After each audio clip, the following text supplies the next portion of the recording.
Observing children objectively and recording what we see and hear is a skill that we want to develop or polish in this course. Over the semester, we will be doing one practice observation and then three more detailed observations related to the domains of development that we are studying. This is an important skill to have for any child-related career, whether it is some type of medical career, counseling, social work, or education.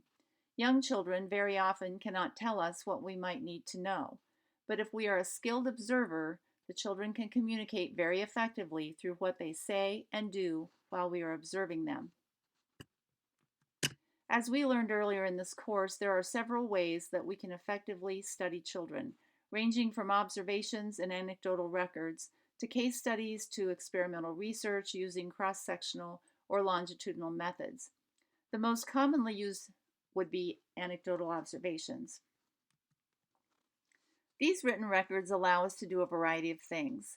Observations can help us to determine how a child is developing related to others, and it can help us identify interest and skills and help us support growth and development. I like to think of anecdotal records as stories that describe meaningful behaviors and include verbal responses of the child and others they are interacting with.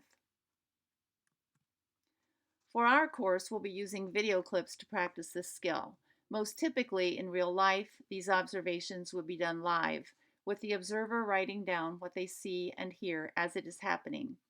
Using video allows us to develop and practice this skill with the benefit of instant replay, or our ability to view the video clip as many times as we need to capture the action. Just remember, in real life, this will rarely be the case. All anecdotal records should start with a description of the setting, so where this is happening. We also record the date, the time of day, the name, and the age of the child, usually stated in years and months, for example, 4 years and 3 months. We describe the child's behavior in terms of what we see and hear only. We do not describe what we think of their behaviors. We want to include all the details of the child's actions and comments along with the responses of others. To the extent possible, we want to write down the exact words of conversations. Most observations will have a beginning, a middle, and an end. This helps greatly if you need to share your observations with others. They need to be able to picture what is going on based only upon your description. This is an example of a well-written anecdotal observation. You can see the description at the top of where this is happening, the children that are involved, and then the section at the bottom with Liam is outstanding. Liam watches the boy on his left pick up a block from the floor. Liam moves over to the block on the floor and tries to touch it with his foot.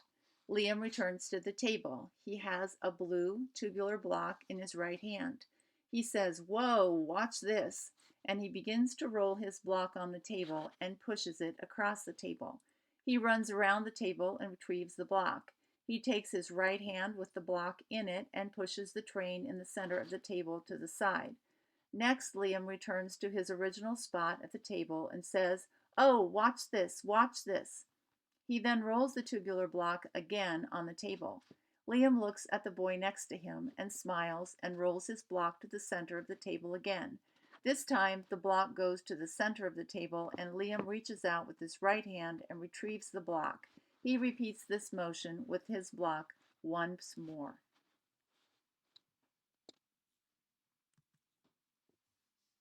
There are several additional things to remember when doing observations, especially when these observations happen in person.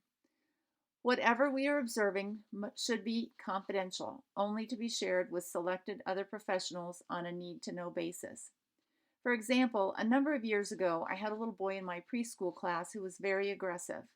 Jacob was larger than the other children, although not older, and he routinely kicked, hit, and shoved others.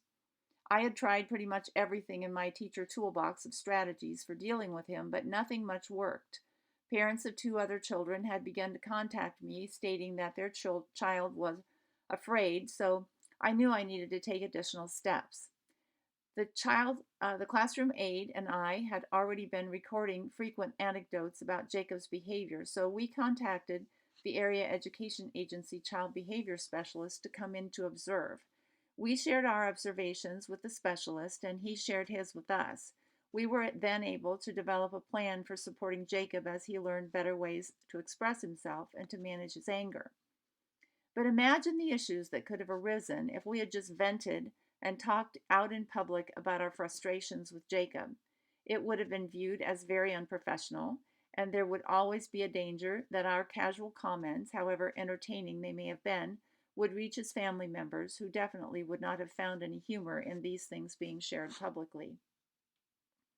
Another important thing to remember is that we are to be writing out objective analysis, not adding in our conclusions or diagnoses. What we write should be pretty much what we could imagine that a video transcription would include, like the example we saw in the last slide. No more and no less. This is not the place to add in what we think this child might be smart or autistic or angry. We describe the actions and words that might make us think those things. So instead of saying the child was angry, I might describe how she stamped her foot on the floor and said, "Stop touching me," in a loud voice. Finally, we need to work very diligently not to include any bias in the words we choose to use. This is similar to tone when we're speaking, but we want to work to prevent our own knowledge and experience from coloring what we're describing. Consider the difference between saying that a toy was dropped or a toy was thrown down, or the difference between saying that a child was playing and has mud on his hands and saying that he was dirty, or the difference between a child speaking with a loud voice and yelling or whining. Work for clear language that describes only what you are seeing or hearing.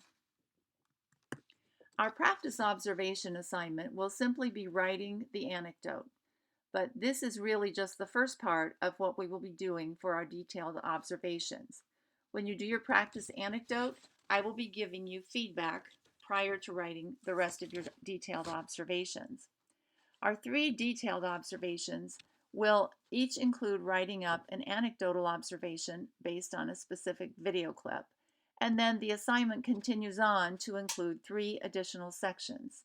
These include a skill building section where you will identify at least 2 specific domain-related skills you see the child is learning. A subjective summary where you share your professional opinion about what you observed. This is where you're allowed to insert some opinions or speculate on what might be happening. In our earlier example of the child stamping and throwing a toy, we might speculate that she is angry or that she is frustrated, and then share why we think that.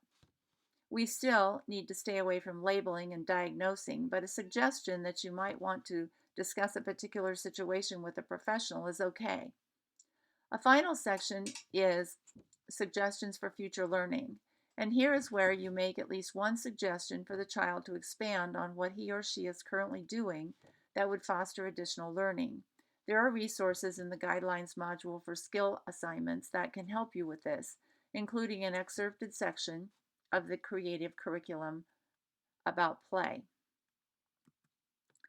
Be aware, in my experience and in the experience of others who teach this skill, some students seem to pick it up very easily and others struggle more to set aside their knowledge and experiences to be able to write excellent anecdotal observations at the beginning. I really believe this may be related to the unique ways that our brains work. Those of us who can easily compartmentalize our thoughts are often able to master this skill more quickly than those of us who are easily able to see connections between what we're seeing and what we've learned and what experiences have taught us. Be patient with yourself, take the feedback you receive to heart, and set your goal to improve with each of the observation assignments we have this semester. Please let me know if you have any additional questions by email, and I'll be happy to answer them.